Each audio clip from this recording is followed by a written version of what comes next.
పరిశీలించిన కేంద్ర పౌర విమానయాన మంత్రి 2026 నాటికి భోగాపురం ఎయిర్పోర్ట్ నిర్మాణం పూర్తి చేయాలి. ఎయిర్పోర్ట్ నిర్మాణంతో 6 లక్షల మందికి ఉద్యోగ అవకాశాలు. ఉత్తరాంధ్రకు గుండెకాయ భోగాపురం ఎయిర్పోర్ట్. 50 లక్షల మంది ఎయిర్పోర్ట్ ద్వారా తొలిసారి ఏడాది ప్రయాణిస్తున్నట్టు అంచనా. జిఎంఆర్ సంస్థకు సూచించిన కేంద్ర మంత్రి రామ్మోహన్ నాయుడు. ఉత్తరాంధ్ర జిల్లాలో అభివృద్ధి ఎంతో కీలకమైన ఈ ప్రాంతానికి గుండెకాయ వంటి భోగాపురం అంతర్జాతీయ గ్రీన్ఫీల్డ్ ఎయిర్పోర్ట్ నిర్మాణాన్ని 2026 నాటికి ఎట్టి పరిస్థితుల్లోనూ పూర్తి చేయాలని కేంద్ర పౌర విమానయాన మంత్రి కింజరాపు రామ్మోహన్ నాయుడు నిర్వహణ సంస్థ జిఎంఆర్ సంస్థ ప్రతినిధులను కోరారు. శరవేగంగా ఎయిర్పోర్ట్ నిర్మాణం పనులు పూర్తి చేయాలని సూచించారు. ఎయిర్పోర్ట్ నిర్మాణానికి కేంద్ర ప్రభుత్వ శాఖల ద్వారా అవసరమైన అనుమతులను సత్వరమే మంజూరు చేసి పూర్తి సహకారాన్ని అందిస్తామని చెప్పారు. నిర్ణీత కాల వ్యవధిలో ఈ విమానాశ్రయ పనులను పూర్తి చేసేందుకు అత్యధిక ప్రాధాన్యత ఇస్తున్నట్టు చెప్పారు. డిసెంబర్ 2026 నాటికి పూర్తి చేయాల్సి ఉండగా గడువు కంటే 6 నెలల ముందుగా పూర్తి చేయాలని జిఎంఆర్ సంస్థను కోరారు. ప్రస్తుత విశాఖ ఎయిర్పోర్ట్ ద్వారా ఏడాదికి 28 లక్షల మంది ప్రయాణిస్తుండగా 2026 నాటికి కొత్తగా ప్రారంభించే భోగాపురం ఎయిర్పోర్ట్ ద్వారా ప్రారంభంలోనే 50 లక్షల మంది ప్రయాణిస్తారని అంచనా వేస్తున్నట్టు చెప్పారు.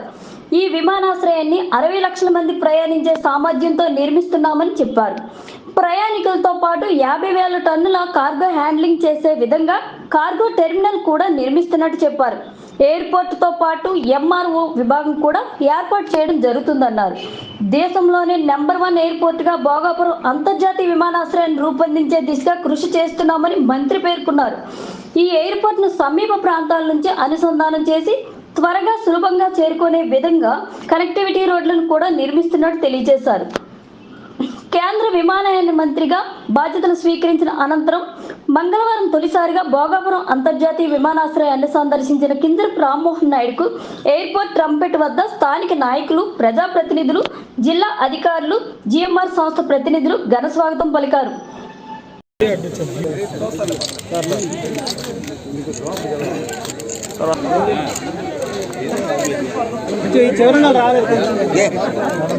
నమస్కారం. జూన్ 9న సివిల్ ఏవియేషన్ మినిస్టర్గా పదవీ బాధ్యతలు స్వీకరించిన తర్వాత మొట్టమొదటిసారిగా మన ఉత్తరాంధ్రకి గుండెకాయలాగా ఉన్నటువంటి ఎయిర్పోర్ట్ ప్రాజెక్టు భోగాపురం ప్రాజెక్ట్ని సందర్శించడం జరిగింది. మరి ఈ కార్యక్రమానికి నాతో పాటు మరి స్థానిక ఎమ్మెల్యే గారు మాధవి గారు, అలాగే మన ఎంపీ గారు కలిసెట్టి అప్పలనాయుడు గారు, మరి అలాగే ఎమ్మెల్యే మన విజయనగరం అదితి గారు, కలెక్టర్ గారు, మరి జేసీ గారు, బంగారరాజు గారు, చాలామంది ప్రజాప్రతినిధులు, జిఎంఆర్ నుంచి, ఎల్ఎన్టీ నుంచి అక్కడ ఉన్నటువంటి స్టాఫ్ మెంబర్స్ అందరితో కూడా కలిసి ఈరోజు సందర్శించడం జరిగింది. మరి ముఖ్యంగా నేను తర్వాత కూడా నా టాప్ ప్రయారిటీగా ఈ భోగాపురం ప్రాజెక్ట్ పెట్టుకున్నాం. ఎందుకనంటే రేపు ఉత్తరాంధ్ర అన్ని విధాలుగా అభివృద్ధి చెందాలనంటే ఉత్తరాంధ్రకి సెంటర్లో గుండెకాయలాగా ఉన్నటువంటి ఈ ప్రాజెక్ట్ని ఎంత శరవేగంగా మన ఎయిర్పోర్ట్ని మనం ప్రారంభోత్సవం చేసుకోగలిగితే ఇక్కడ ఎకనామిక్ యాక్టివిటీ అంతా కూడా బూస్ట్ అవుతుంది, మన పిల్లలకి ఉద్యోగాలు వస్తాయి, అలాగే ఇక్కడ ఉన్నటువంటి ఎకానమీకి కూడా చాలా మంచి జరుగుతుందనే ఆలోచనతో దీని మీద ప్రత్యేక దృష్టి పెట్టడం జరిగింది. ఢిల్లీలో కూడా మా సివిల్ ఏవియేషన్ తరపున కొన్ని రివ్యూ మీటింగ్స్ పెట్టుకున్నాం. కానీ ఫిజికల్గా కూడా సైట్ కూడా విచ్చేసి చూడాలనే ఆలోచనతో ఈరోజు సందర్శించాం. మరి ఈ యొక్క ప్రాజెక్టు తాలూకా చరిత్ర మీరు చూసుకుంటే 2015లో అప్పుడు కూడా మన విజయనగరం ఎంపీగా ఉంటూ మినిస్టర్గా ఉన్నటువంటి మన అశోక్ గజపతిరాజు గారు సివిల్ ఏవియేషన్ మినిస్టర్గా ఉన్నప్పుడు చంద్రబాబు నాయుడు గారు ముఖ్యమంత్రిగా ఉంటే వాళ్ళిద్దరి కలయికతో ఈ యొక్క ఆలోచన పుట్టుకొచ్చి ఇక్కడ భోగాపురంలో ఎయిర్పోర్టు 2015లో గవర్నమెంట్ ఆఫ్ ఏపీ ద్వారా దానికి పర్మిషన్ కూడా అలాట్ చేయడం జరిగింది. ఒక సంవత్సరం తర్వాత 2016లో గవర్నమెంట్ ఆఫ్ ఇండియా తరపున కూడా పర్మిషన్స్ తీసుకొని రావడం జరిగింది. అక్కడికి 3 సంవత్సరాలు 2019కి అన్ని పర్మిషన్స్ కూడా పూర్తి చేసుకొని టెండర్ ప్రాసెస్ కూడా చేసి జిఎంఆర్ కంపెనీకి కూడా ఆ యొక్క కన్స్ట్రక్షన్ కూడా అప్పచెప్పడం జరిగింది. అంటే 2019కి చాలా వరకు ప్రోగ్రెస్ అయిపోయి అక్కడ ఉన్నటువంటి కార్యక్రమాన్ని ఈరోజు చూసాం. ఒక సుమారు 3-4 సంవత్సరాలు డిలే జరిగింది ప్రీవియస్ గవర్నమెంట్ ఉండడం వల్ల. మరి ఆ ప్రీవియస్ గవర్నమెంట్ డిలే చేయడంతో ఏదైతే ఆ రోజు ఉన్నటువంటి ఆలోచనల ప్రకారం 2023కే ఇక్కడ టెర్మినల్ బిల్డింగ్ ఆపరేషన్స్లోకి తీసుకొని రావాలని ఒక ప్లాన్ ఉన్నప్పటికీ అది కాస్త డిలే ఈరోజు డిసెంబర్ 26 నాటికి ఈ యొక్క టెర్మినల్ బిల్డింగ్ పూర్తి చేసుకునేటటువంటి కార్యక్రమాన్ని మనం చేస్తున్నాం. ఆలోచన ఎంత తొందరగా కన్స్ట్రక్ట్ చేస్తే అంత బాగుంటుందని చెప్పి దానికి 6 months ముందే ఆ కన్స్ట్రక్షన్ కూడా ఫినిష్ చేయాలని కూడా మేము చెప్పడం జరిగింది. దానికి సంబంధించి ఏవైనా సహకారం మా సివిల్ ఏవియేషన్ డిపార్ట్మెంట్ నుంచి కానీ, గవర్నమెంట్ ఆఫ్ ఇండియా నుంచి కానీ, స్టేట్ గవర్నమెంట్ నుంచి కానీ ఏవైనా చిన్న చిన్న సమస్యలు ఉంటే అది కూడా వార్ ఫుట్టింగ్ మీద, మిషన్ మోడ్ మీద ఆ కార్యక్రమాలన్నీ కూడా చేసి ఈ భోగాపురం ఎయిర్పోర్ట్ మాత్రం 2026 సంవత్సరంలో మాత్రం ఎట్టి పరిస్థితుల్లో పూర్తి చేయాలన్న ఆలోచనతో మేమందరం కూడా ముందుకు వెళ్తున్నాం. అదే ఆలోచన ఈరోజు ముఖ్యమంత్రిగా ఉన్న చంద్రబాబు నాయుడు గారు కానీ, డిప్యూటీ సీఎం పవన్ కళ్యాణ్ గారు కానీ వాళ్ళ తాలూకు ఆలోచన కూడా. ఎందుకనంటే ఇద్దరు నాయకులు ఉత్తరాంధ్రని చాలా ఇన్డెప్త్గా స్టడీ చేస్తున్నారు. ఈ యొక్క ప్రాంతాన్ని ఈరోజు అప్గ్రేడ్ చేసుకొని ప్రపంచ పటంలో పెట్టాలన్న ఆలోచన ఈరోజు నాయకులుగా వాళ్ళిద్దరిలో ఉంది. దానికి బేస్ ఈ యొక్క ఎయిర్పోర్ట్ తాలూకా యాక్టివిటీ దానికి బేస్గా ఫార్మ్ అవుతుంది. ముఖ్యంగా ఒక ముక్కలో చెప్పాలనంటే ఈ ఎయిర్పోర్ట్ అవ్వడంతో ఇండైరెక్ట్గా కానీ డైరెక్ట్గా కానీ సుమారు 6 లక్షల మందికి ఉద్యోగాలు వచ్చే అవకాశం ఈ ఎయిర్పోర్ట్ ద్వారా మనకు లభిస్తుంది. అటువంటి ఎయిర్పోర్ట్ని మనం కన్స్ట్రక్ట్ చేసుకోగలిగితే వలసల జిల్లాగా ఉన్నాయి. ఇప్పుడు ఉమ్మడి జిల్లాలుగా విజయనగరం కానీ, విశాఖపట్నం కానీ, మా శ్రీకాకుళం జిల్లా కానీ ఇవన్నీ కూడా మీరందరూ కూడా తెలిసిన వాళ్ళే. ఎక్కడ కూడా పనుల కోసం వలసలు వెళ్ళి విదేశాలలో కూడా ఈరోజు చొరబడినటువంటి విషయం మనందరికీ కూడా విదేశాల్లో కూడా ఉన్నటువంటి విషయం తెలిసిందే. మరి అటువంటిది ఆ పరిస్థితిని మళ్ళీ మార్చాలనంటే ఎక్కడో ఒక దగ్గర మనం గట్టి పునాదులు వేయాలి. ఈ ఎయిర్పోర్ట్ ఖచ్చితంగా దానికి మనకు దోహదపడుతుందనే ఆలోచనతో శరవేగంగా దీనికి పూర్తి చేయాలనే ఆలోచనతో ఉన్నాం. ఈ ఆలోచనతో ఎల్లుండి 11వ తేదీన ప్రత్యేకంగా ఇక్కడ విజిట్ కూడా పెట్టుకున్నారు. ఆయన ఉత్తరాంధ్ర ప్రాజెక్టుల్ని అలాగే విశాఖపట్నంకి సంబంధించినటువంటి ప్రాజెక్టుల్ని రివ్యూ చేయడానికి విచ్చేసిన సందర్భంలో ఇక్కడ భోగాపురం ఎయిర్పోర్ట్ కూడా ఫిజికల్గా ఇక్కడికి వచ్చి చూడాలనే యాక్టివిటీని కూడా ఎల్లుండి 11వ తేదీన ముఖ్యమంత్రి గారు కూడా పెట్టుకున్నారు. ఆయనతో పాటు మళ్ళీ ఎయిర్పోర్ట్ అంతా కూడా సందర్శిస్తాం. ఏవైనా స్టేట్ గవర్నమెంట్ నుంచి పెండింగ్ ఇష్యూస్ ఏవైనా ఉంటే దాన్ని కూడా శరవేగంగా క్లియర్ చేయడానికి ముఖ్యమంత్రి గారి తాలూకా సపోర్ట్ కూడా తీసుకుంటాం. ఇక సివిల్ ఏవియేషన్ డిపార్ట్మెంట్ మనకుందో ఆ ఎయిర్పోర్ట్ నుంచి సుమారు సంవత్సరానికి 28 లక్షల మంది ప్యాసింజర్స్ ఇది దాని వినియోగంలోకి వాడుతున్నారు ఈరోజు. కానీ 26లో మనం ఈ ప్రాజెక్టుని పూర్తి చేసుకున్న తర్వాత మొదటి సంవత్సరంలో మనకున్నటువంటి ప్రొజెక్షనే సుమారు 5 లక్షల మంది, 50 లక్షల మంది సంవత్సరానికి ఇక్కడ నుంచి వినియోగిస్తారనేటటువంటి ప్రొజెక్షన్ ఉందంటే ఈ ప్రాజెక్ట్ కట్టిన తర్వాత సుమారు almost double the amount of passengers ఇక్కడ నుంచి మనం చేసుకోగలుగుతున్నాం. అలా అని మనకున్నటువంటి టెర్మినల్ బిల్డింగ్ కెపాసిటీ కూడా 60 లక్షల మంది సంవత్సరానికి వినియోగించుకునే విధంగా టెర్మినల్ బిల్డింగ్ని మనం కట్టించుకుంటున్నాం. 3.8 కిలోమీటర్ల రన్వేని మనం పెట్టుకుంటున్నాం. ఇవన్నీ ఎందుకు చెప్తున్నానంటే ప్రపంచంలో ఏవైతే పెద్ద పెద్ద ఎయిర్పోర్ట్లు ఉన్నాయో పెద్ద పెద్ద నగరాల్లో దానికి ధీటుగా ఇన్ఫ్రాస్ట్రక్చర్ మనం ఇప్పటి నుంచే ఇక్కడ ఏర్పాటు చేసుకుంటున్నాం. అంటే భవిష్యత్తులో ఒక 50 సంవత్సరాల వరకు కూడా ఎటువంటి ఇబ్బందులు లేకుండా అన్ని రకాలైనటువంటి ఫెసిలిటీస్తో మేము MRO maintenance, repair, overhaul facility పెద్ద పెద్ద ఎయిర్పోర్ట్లో ఆ కార్యక్రమాలు చేస్తారు. అది కూడా ఇక్కడ మనం తీసుకొని వస్తున్నాం. అలాగే మా డిపార్ట్మెంట్ నుంచి కూడా ఎడిషనల్గా ఇంకేమైనా ట్యాగ్ చేయొచ్చా, ఫ్లైట్ ట్రైనింగ్ ఆర్గనైజేషన్స్ కానీ లేకపోతే ఫ్లైట్ ఇన్స్టిట్యూషన్స్ కానీ ఏవైనా సరే ఈ ఏవియేషన్కి సంబంధించి ఇంకా ఏ సెక్టర్స్ నుంచి ఏవి తీసుకొని రావాలన్నా సరే మన విశాఖపట్నం భోగాపురం ఎయిర్పోర్ట్ మీద ప్రత్యేక దృష్టి పెట్టి తీసుకొని రావడానికి నా వంతుగా కూడా ఒక మినిస్టర్గా నేను ప్రయత్నం చేసి అన్ని రకాలుగా బిల్డప్ చేస్తున్నాం ఉంది. హైవేలో ముఖ్యంగా విశాఖపట్నం దగ్గరలో చూసుకుంటే ట్రాఫిక్ వల్ల అనేక ఇబ్బందులు ఉన్నాయి. కాబట్టి NHAIతో కూడా మాట్లాడి అక్కడ ఏవైనా ఆ బాటిల్ నెక్గా ఉన్నటువంటి ఆ పాయింట్స్ ఏవైతే ఉన్నాయో అవి మళ్ళీ స్మూత్ ట్రాఫిక్ ఫ్లోకి ఏదైతే చేయాలో దానికి కూడా మేము దృష్టి పెట్టి చేస్తున్నాం. అలాగే చంద్రబాబు నాయుడు గారు ఎన్నికల ముందు కూడా హామీ ఇచ్చారు ఈ ఉత్తరాంధ్రకి సంబంధించి ప్యారలల్గా బీచ్ రోడ్డును కూడా ఒకటి ఏర్పాటు చేస్తామని. విశాఖపట్నం నగరం నుంచి మా శ్రీకాకుళం జిల్లాలో ఉన్నటువంటి పోర్టు వరకు కూడా ఈ బీచ్ రోడ్ని కంటిన్యూ చేసి కేవలం ఎయిర్పోర్ట్ కనెక్టివిటీ అనే కాకుండా మనకున్నటువంటి ఫిషర్మెన్ మత్స్యకార గ్రామాలు ఏవైతే ఉన్నాయో వాటికి కూడా ఈరోజు ఎకనామిక్ బూస్టప్ రావాలనంటే దానికి ప్రత్యేకమైనటువంటి కారిడార్గా ఏర్పాటు చేసి బీచ్ హైవే కూడా ఒకటి తయారు చేయాలని చంద్రబాబు నాయుడు గారి ఆలోచన ఉంది. దాన్ని కూడా మొన్నే మీరు చూశారు, ఢిల్లీకి చంద్రబాబు నాయుడు గారు వచ్చినప్పుడు మన కేంద్ర మంత్రి నితిన్ గడ్కరీ గారికి కలిసాం. ఆయన దృష్టిలో కూడా ఇది పెట్టాం. ఆయన కూడా ఖచ్చితంగా సహకారం నార్త్ నుంచి అందిస్తామని చెప్పారు. సో ఆ హైవేను కూడా ఈరోజు ప్యారలల్గా బిల్టప్ చేసుకుంటే మనకి విశాఖపట్నం నుంచి మేజర్గా ప్రధాన పట్టణంగా ఉంది, అక్కడ నుంచే ఎక్కువ ట్రాఫిక్ మనకి ఎయిర్పోర్ట్కి వస్తుంది. కాబట్టి 2 ప్యారలల్ హైవేస్ కానీ NHAI ఒకటి, బీచ్ హైవే ఒకటి ఉంటే ఇబ్బంది లేకుండా కనెక్టివిటీ కూడా మనం అందించుకుంటాం. కాబట్టి దాని మీద కూడా మనం దృష్టి పెట్టడం జరుగుతుంది. ఇక్కడ క్యాచ్మెంట్ ఏరియా ఎయిర్పోర్ట్కి సంబంధించి విశాఖపట్నం విజయనగరం, శ్రీకాకుళం, ఇది ఎలాగో ఈ 3 జిల్లాలకి సంబంధించినటువంటి క్రౌడ్ అంతా కూడా వాడుకునే ఎయిర్పోర్ట్గా ఉంటుంది. కానీ అదనంగా సదర్న్ ఒడిశాలో ఏదైతే ఉన్నాయో అక్కడ ఉన్నటువంటి ప్రాంతవాసులందరూ కూడా విశాఖపట్నం ఎయిర్పోర్ట్నే వాడుకునే పరిస్థితిలో ఉంటారు. వాళ్ళకి కూడా ఎక్కడికైనా వెళ్ళాలనంటే ఒక ప్రధాన ఎయిర్పోర్ట్గా ఇది భవిష్యత్తులో తయారయ్యే అవకాశం ఉంది. అంటే చాలా పెద్ద క్యాచ్మెంట్ ఏరియాకి ఇది ఒక వేదిక కాబోతుంది మన భోగాపురం ఎయిర్పోర్ట్. ఆ స్థాయిలో నిర్మించడానికి మా ఆలోచనలన్నీ కూడా ఉన్నాయి. దీన్ని కానీ మనం సరిగ్గా మనం క్యాపిటలైజ్ చేసుకొని రైట్ టైంలో ఇన్ టైంలో కానీ దీన్ని కంప్లీట్ చేసుకోగలిగితే ఇంటర్నేషనల్ స్థాయిలో మన ఉత్తరాంధ్ర ప్రాంతానికి భవిష్యత్తులో వేదికగా మరెన్నో కంపెనీలు ఇప్పటికే మీరు చూస్తున్నారు. చంద్రబాబు నాయుడు గారు కానీ, లోకేష్ అన్న గారు కానీ, పవన్ కళ్యాణ్ గారు కానీ ఐటీ అని చెప్తే ఉత్తరాంధ్రలో విశాఖపట్నంలో రావాలని చెప్తున్నారు. ఆక్వాకల్చర్ అని అంటే ఉత్తరాంధ్రలో ఒక హబ్గా తయారు చేయాలని అంటున్నారు. అలాగే వివిధ రంగాల్లో ఇప్పుడు గ్రనైట్ కానీ, మైనింగ్ కానీ అలాంటివి తీసుకున్నా సరే ఉత్తరాంధ్ర ఒక మంచి వేదికగా ఉంది.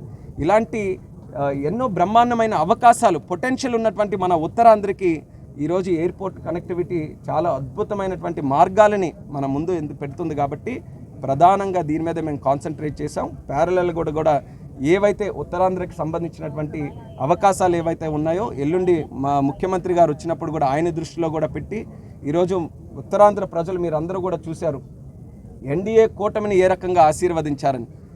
1-సైడెడ్గా క్లియర్ కట్ మెజారిటీ ఇచ్చారు. అంటే ప్రజల్లో ఎక్కడ కూడా ఎటువంటి కన్ఫ్యూజన్ లేదు. వాళ్ళు వస్తే ఏంటి, వీళ్ళు వస్తే ఏంటి అని సింగిల్ సైడ్, ఒకే సైడ్ని ఈరోజు అద్భుతమైనటువంటి మెజారిటీతో అక్కడ తుని దగ్గర నుంచి మా ఇచ్చాపురం వరకు కూడా 1-సైడెడ్గా ఈరోజు ఇచ్చారనంటే ఎంతో ఎక్స్పెక్టేషన్తో ఇచ్చారు. ఈ ఎన్డీఏ కూటమి మళ్ళీ వస్తే ప్రజలకి మంచి జరుగుతుంది, ఉత్తరాంధ్రకి మంచి జరుగుతుంది అనే ఆలోచనతో మాకున్నటువంటి ప్రాజెక్టులు ఈరోజు ఇలాంటి ఇన్ఫ్రాస్ట్రక్చర్ ప్రాజెక్ట్స్, దానితో పాటు ముఖ్యంగా సాగునీటి ప్రాజెక్టులు. ఆ సాగునీటి ప్రాజెక్టులు గత 5 సంవత్సరాలుగా ఎక్కడా కూడా ఒక్కగా బెనిఫిట్ అవుతుందో ఆ ఆలోచనల ప్రకారమే దాన్ని వినియోగిస్తారు. ఎందుకు 500 ఎక్సెస్ వచ్చిందంటారు? మరి అప్పుడున్న ప్రభుత్వం మీరందరూ ఎక్సెస్ కాదు, ఫస్ట్ ఉన్న ప్లాన్లోనే 2700 ఎకరాలు ఉంది. కాకపోతే గత ప్రభుత్వం వాళ్ళకి భూమి మీద పిచ్చుండింది కాబట్టి ఒక పక్కన ఒక 2200 ఎకరాలు పెట్టి 500 ఏదో చేద్దామన్న ప్రయత్నం చేసినట్టున్నారు. అది జరగలేదు. కాకపోతే ఇప్పుడు మళ్ళీ మన ప్రభుత్వం వచ్చింది కాబట్టి దాన్ని తిరిగి ప్రజలకు ఏ రకంగా వినియోగించుకోవాలో ఆలోచనతో ముందు మేము ఫస్ట్ ఆయనకు కూడా అశోక్ గారితో కూడా మేము మాట్లాడాం. నేను బ్లెస్సింగ్స్ తీసుకొని వెళ్ళినప్పుడు కాస్త 500 ఏకర్స్ ఏంటో ఎవరికీ తెలియట్లేదు, అది దృష్టి పెట్టమన్నారు. అన్నీ కనుక్కున్నాం. ఆయన కూడా భయపడింది ఏంటంటే ఎయిర్పోర్ట్ కోసం ఎంత ల్యాండ్ సేకరించిన తర్వాత దాన్ని కానీ బైఫర్కేట్ చేసి ఇంకేదైనా చేస్తే అనుకున్న స్థాయిలో డెవలప్మెంట్ ఇక్కడ జరగడానికి అవకాశం ఉండదు కదా, అది ఏం చేశారని అన్నారు. కానీ అది గవర్నమెంట్ దగ్గరే ఉంది కాబట్టి గతంలో ప్లాన్లో ఏ రకంగా చేసుకున్నామో ఆ ప్లాన్స్ మళ్ళీ ఇంప్లిమెంట్ చేయడానికి ఇప్పుడు ట్రై చేస్తాం. అందులో నేను అన్నాను కదా, ఫ్లైట్ ట్రైనింగ్ ఆర్గనైజేషన్స్ కానీ లేకపోతే అడిషనల్గా మెయింటెనెన్స్ ఫెసిలిటీస్ కానీ యాన్సిలరీ. ఇప్పుడు ఎయిర్పోర్ట్ అని అంటే మనం కేవలం ఫ్లైట్ ఎక్కడమే దిగడం కాదు, 140 డిపార్ట్మెంట్స్ ఫంక్షన్ చేస్తాయి ప్యారలల్గా. సో దానికి సంబంధించి అడిషనల్గా చిన్న యూనిట్స్ రావచ్చు, చిన్న ఇన్స్టిట్యూషన్స్, ఆర్గనైజేషన్స్ రావచ్చు. దాన్ని మళ్ళీ ఇన్వైట్ చేయాలి మనం. కేవలం మన ఇండియా అనే కాదు, ఇంటర్నేషనల్ లెవెల్లో మనం ఇన్వైట్ చేసుకోగలిగితే మనకి ఇక్కడ ల్యాండ్ ఉంది, 500 is additional benefit to us. So దాన్ని వినియోగించుకొని గతంలో కూడా ఏదైతే మన ప్లాన్ ఉండిందో అదే ప్లాన్ ప్రకారం ముందెళ్తాం. సో ముందున్నటువంటి భయం ఏంటంటే అప్పుడున్న ప్రభుత్వం కబ్జాదారు ప్రభుత్వం కాబట్టి 500 ఒక్కసారి అనేసరికి అది ఎటు వెళ్ళిపోయిందో అన్న భయంతో ఆ రోజు ఇది చెప్పలేదు. ఏమి తగ్గించారో వాళ్ళని అడిగారు, వాళ్ళ ప్రభుత్వం వాళ్ళ ఆన్సర్ ఇవ్వలేదు. R&R ప్యాకేజీ కోసం కొంతమంది వలస రైతులు, వలస కూలీలు ఇప్పటికీ పోరాటం చేస్తున్నారు. ఆ సమస్య ఎప్పుడు పరిష్కారం? అది కూడా చేస్తామండి. ప్రజాప్రతినిధులు అందరూ కూడా ఒక టీం వర్క్గా చేస్తున్నారు. నాకు కూడా ఈరోజు కొంతమంది రిప్రజెంటేషన్స్ ఇచ్చారు. కలెక్టర్ గారు కూడా ఇక్కడే ఉన్నారు. అందరం కూడా ఒకసారి డిస్కస్ చేసుకొని ప్యారలల్గా వాళ్ళు కూడా న్యాయం చేయాలనేది మా తాలూకు ఆలోచన. దాన్ని కూడా స్టెప్ బై స్టెప్ అడిషనల్గా ఆ కార్యక్రమాలు కూడా చేస్తాం. ఇంకో మాట కూడా చెప్పాలంటే వాళ్ళు కూడా చెప్పింది గత 5 సంవత్సరాలుగా చాలా నష్టపోయామని. ఎందరో కొంతమందికి ఇచ్చారు. నేనైతే మొట్టమొదటిసారి చేస్తున్నాను. అప్పుడు ఈ జిల్లా మీద దృష్టి పెట్టలేదు నేను. కానీ ఇప్పుడు వచ్చిన తర్వాత చెప్పిన మాటలు ఏంటంటే గత ప్రభుత్వం కొంతమందికి ఇస్తున్నామని చెప్పి వేరే వాళ్ళ పేర్లు పెట్టి ఇంకా వేరే వాళ్ళకి ఇచ్చారని. సో ఇలాంటి ఇష్యూస్ ఉన్నప్పుడు కొంచెం సెన్సిటివ్గా దాన్ని కొద్ది టైం తీసుకొని మొత్తం పరిశీలించి చేయాల్సిన అవసరం ఉంది. దానికనే కలెక్టర్ గారి దృష్టిలో కూడా పెట్టాం. ఆయన కూడా మొత్తం అందరూ ప్రజాప్రతినిధులతో కూర్చొని అవన్నీ సెటిల్ చేయడం. సో అదొక అడ్వాంటేజ్. సమస్య తెలిసిన వాళ్ళు ఈరోజు మన పక్కన ఉన్నారు కాబట్టి ఖచ్చితంగా ప్రజలకు న్యాయం చేస్తారు. 25% వరకు స్పీడప్ చేస్తాం. మీకు ఎవ్రీ మంత్ నేను అప్డేట్ ఇస్తాను. గతంలో 0.5%, 2%, 1% కాదు, ఎవ్రీ మంత్ చాలా పద్ధతిగా ఎంతవరకు జరిగింది, ఎంతవరకు మనం తీసుకెళ్తున్నాం అనేది ప్రజలకి కూడా తెలియజేసి ఒక ట్రాన్స్పరెంట్ పద్ధతిలో ఇక్కడ ఎయిర్పోర్ట్ తాలూకా కన్స్ట్రక్షన్ యాక్టివిటీ అంతా కూడా ప్రజలకు తెలియజేస్తారు. రాష్ట్రంలో ఏవియేషన్ పరిస్థితి ఎలా కూడా ఒక ఎయిర్లైన్ ప్రారంభించాలి, మీకు ఆల్రెడీ వినపత్రం కూడా రాష్ట్రంలో ఎయిర్ ట్రావెల్ మీద చాలా ఎక్కువ డిమాండ్ పెరిగిందండి. అది కూడా ఎందుకనంటే గత 10 సంవత్సరాలుగా ప్రధాని మోదీ గారు అయిన తర్వాత ఎయిర్పోర్ట్స్ మీద ప్రత్యేక దృష్టి పెట్టి 2014లో 70 ఎయిర్పోర్ట్లు మన దేశంలో ఉంటే 157 ఎయిర్పోర్ట్లకి ఈరోజు మనం చేరుకున్నాం. ఇంకో 30 ఎయిర్పోర్ట్లు అండర్ కన్స్ట్రక్షన్లో ఈరోజు ఉన్నాయి. అంటే ప్రతి రిమోట్ ఏరియాల్లో కూడా సుమారు 200-300 కిలోమీటర్లకి భారతదేశంలో ఒక ఎయిర్పోర్ట్ ఎస్టాబ్లిష్ చేసే పద్ధతిలో కేంద్ర ప్రభుత్వం ఈరోజు అడుగులు ముందుకేస్తుంది. కానీ ప్రాబ్లం ఎక్కడొస్తుందనంటే మనకి కావాల్సినంత డిమాండ్ ఉన్నటువంటి ఎయిర్ క్రాఫ్ట్స్ ఈరోజు దేశంలో లేవు. అక్కడక్కడ కొన్ని ఎయిర్ క్రాఫ్ట్స్ ఇంజిన్ ప్రాబ్లం వల్ల సుమారు 110 ఎయిర్ప్లేన్స్ ఈరోజు ఆగిపోయి ఉన్నాయి.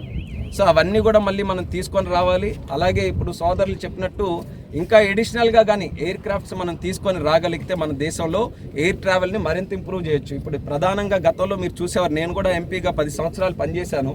నేను ఎంపీగా ఉన్నంతకాలం కూడా నేను రైల్వే మినిస్టర్ దగ్గరికి వెళ్ళి నేను ప్రయత్నం చేసేవాడిని, ఏంటి మా శ్రీకాకుళం నుంచి ఇంకో ట్రైన్ స్టార్ట్ చేయండి, లేకపోతే స్టాపేజెస్ ఇవ్వండి, ఈ ట్రైన్ కానీ ఆ ట్రైన్ కానీ. ఇప్పుడు నేను మంత్రి అయిన తర్వాత చూస్తున్నాను, మాకు స్పీకర్ దగ్గర నుంచి ఓం బిర్లా గారి దగ్గర నుంచి 545 మంది ఎంపీలు ఎవరైతే ఉన్నారో అందరూ కూడా అపాయింట్మెంట్లు తీసుకొని వస్తున్నారు. మాకు ఎయిర్పోర్ట్ కావాలండి, లేకపోతే మాకు కొత్త ఫ్లైట్ కావాలండి, మాకు ఢిల్లీకి కానీ వారణాసికి కానీ లేకపోతే చెన్నైకి కానీ ఇలా కనెక్టివిటీ కావాలి. అంటే ఒక రైల్వేస్ దగ్గర నుంచి ప్రధాన ట్రావెల్ మోడ్ నుంచి ఈరోజు ఎయిర్వేస్కి ఏ రకంగా మూవ్ అయ్యామనేది ఒక ఇండికేషన్. అది అందరికీ కూడా అలవాటు అయిపోయింది. ఇప్పుడు ఎయిర్ ట్రావెల్ కూడా అందరూ ఫ్లైట్ టికెట్స్ ఫోన్లోనే తీసుకొని ఇమీడియట్గా ట్రావెల్ చేయగలుగుతున్నారు. కాబట్టి నా వంతుగా నేను చేసే ప్రయత్నం ఏంటంటే అడిషనల్గా ఎయిర్ క్రాఫ్ట్స్ కానీ ఎయిర్లైన్స్ వాళ్ళని మన దేశానికి మన కంట్రీలో కూడా డెవలప్ చేసుకొని ఎక్కడైతే కనెక్టివిటీ ఎక్కువ కావాలని డిమాండ్స్ ఉన్నాయో వాటి మీద ప్రత్యేక దృష్టి పెట్టాలని నేను కూడా ఆలోచిస్తున్నాను. కూడా దీని తాలూకా ఎక్సెసివ్ బెనిఫిట్ మన ఉత్తరాంధ్ర ప్రజలకే రావాలని, ఎక్కడైనా అన్యాయం జరుగుతుందంటే నేనే ఫస్ట్ నిల్చుంటాను. మన వాళ్ళకి బెనిఫిట్ జరిగే విధంగా నేను చేస్తాను. అది ఉద్యోగాల్లో కానీ లేకపోతే ఇంకా అడిషనల్గా ఏదున్నా సరే ఖచ్చితంగా ఆ ప్రాసెస్ని ఆ మైండ్ సెట్తోనే మేము ముందుకెళ్తాం. అలాగే ఇంకో ఇంపార్టెంట్ పాయింట్ మనం మర్చిపోయింది ఏంటంటే కార్గో ఫెసిలిటీ కూడా సుమారు 50,000 మెట్రిక్ టన్నులకి సరిపడేటటువంటి కార్గో ఫెసిలిటీ మనం ఫేజ్ 1లో ఈ ఎయిర్పోర్ట్తో ఎప్పుడైతే డిసెంబర్ అంటున్నామో దాంతోపాటు మనం ప్రారంభోత్సవం చేస్తున్నాం. ఇప్పుడే ఎమ్మెల్యే గారు కానీ ఇక్కడ లోకల్ లీడర్స్ అందరూ కూడా చెప్పారు, ఎక్కువగా మనకేంటి మ్యాంగో కానీ లేకపోతే అగ్రికల్చరల్ ప్రొడ్యూస్ ఉంటుంది, అది ఇంటర్నేషనల్గా మనం ఎక్స్పోర్ట్ చేసుకోవచ్చు. అలాగే మా శ్రీకాకుళం వరకు మీరు చూసుకుంటే చాలా వరకు ఆక్వాకల్చర్ కూడా జరుగుతుంది, దాన్ని కూడా మనం ఎక్స్పోర్ట్ చేసుకోవచ్చు. గ్రానైట్ మైనింగ్ ఉంది, ఎక్స్పోర్ట్ చేసుకోవచ్చు. ఇలా ఉత్తరాంధ్రలో చాలా ఖనిజ సంపద ఉంది. వాటన్నిటిని కూడా మనం డిఫరెంట్ ఏరియాస్కి కానీ ఎక్స్పోర్ట్ చేసుకోగలిగితే అది కూడా మంచి చక్కనైనటువంటి ఎకానమీకి మనకు ఉపయోగపడుతుంది. కాబట్టి ప్యారలల్గా ప్యాసింజర్ ట్రాఫిక్తో పాటు కార్గో టెర్మినల్ కూడా మనం ఓపెన్ చేస్తున్నాం. కార్గో టెర్మినల్ కూడా ఫేజ్ బై ఫేజ్ డెవలప్ చేసుకొని ఒక హబ్గా ఈ భోగాపురం ఎయిర్పోర్ట్ ఒక హబ్గా క్రియేట్ చేయడానికి మా వంతుగా మేము ప్లానింగ్ చేస్తున్నాం. ఈ ప్రాజెక్టుకి సంబంధించి భూసేకరణ లెస్ దెన్ 1% ఇష్యూస్ ఉన్నాయి. అవి కూడా ప్రజాప్రతినిధులు అందరూ కూడా కూర్చొని అది కూడా సెటిల్ చేస్తారు. దీనికి సంబంధించి దీని చుట్టూ పెద్ద నాయకులు బడాబాబులు అన్ని అవి బడా నాయకులు అది జరిగింది, దానివల్ల ఇబ్బందులు ఏమైనా బడా నాయకులు అది జరిగింది ఇది జరిగింది. ఆ జమానా మొన్న ఎలక్షన్లతోనే అయిపోయింది. ప్రజాప్రభుత్వం వచ్చింది, ప్రజలు ఏం కోరుకుంటున్నారో అది చేసే పద్ధతిలో మేమందరం కూడా నడుచుకుంటాం.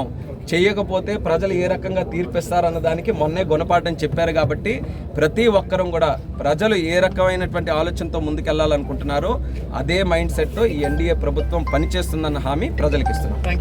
ఈరోజు ప్రజలు ఆ రకమైనటువంటి తీర్పు ఇచ్చారు. కాబట్టి ఈరోజు మేము గెలిచామనంటే ఏదో ఆనంద ఉత్సవాల్లో ఉండడం కాదు, మా మీద ఉన్నటువంటి బాధ్యత ఏదో మేము తెలుసుకొని ఈ మంత్ నెంబర్ 1 ఇది మొట్టమొదటి మంత్ ఇది.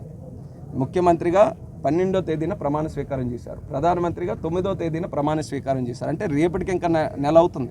మొట్టమొదటి నెలలోనే ప్రాజెక్ట్స్ అన్నిటి మీద కూడా ఒక సుదీర్ఘమైన ఆలోచనతో దృష్టి పెట్టి ఇవన్నీ కూడా టైం బౌండ్ మేనర్గా, గతంలో మీరు చూసుంటారు టైం ప్రాజెక్టులు ఎలా మాట్లాడేవారనంటే రేపు ఆ రేపు వస్తే మళ్ళీ రేపు, ఆ రేపు వస్తే మళ్ళీ రేపు, ఎల్లుండి, ఇలాగే డేట్ల మీద డేట్లు చెప్పుకొని వెళ్ళారు తప్ప ఒక్క ప్రాజెక్ట్ కూడా ఎప్పుడు పూర్తి చేయలేదు.